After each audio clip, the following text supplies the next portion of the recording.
Xin chào các bạn, hôm nay mình sẽ chia sẻ với các bạn món chân giò chiên giòn chấm sốt me.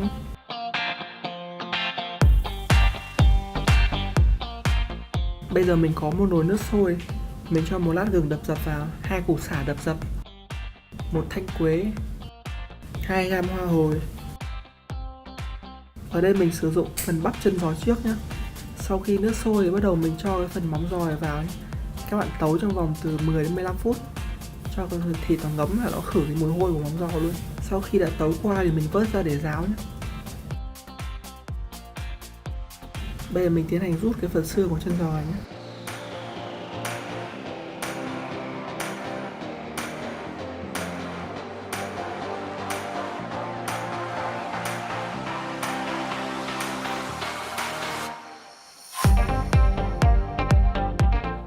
Sau khi đã rút xong phần xương này thì bắt đầu mình dùng cái dĩa để mình xăm nhé. Mình xăm đều các phần bì này.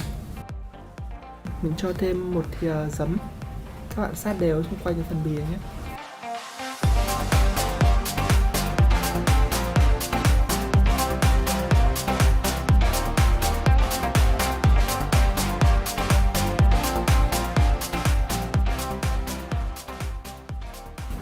Sau đấy là 1/2 thìa muối nữa. Cũng sát đều như vậy.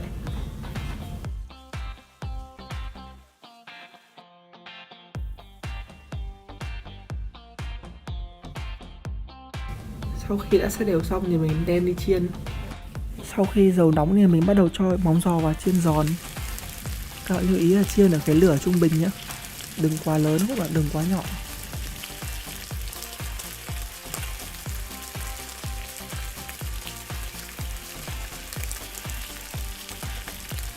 Sau khi phần chân giò đã chiên giòn thì bắt đầu mình vớt ra để ráo dầu.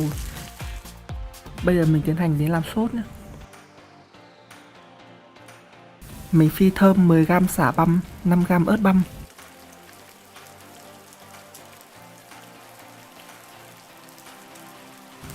Sau khi mà mình phi thơm phần sả thì bắt đầu mình cho 100ml nước mắm vào, 100g đường, 100ml nước cốt me, 50g tương ớt.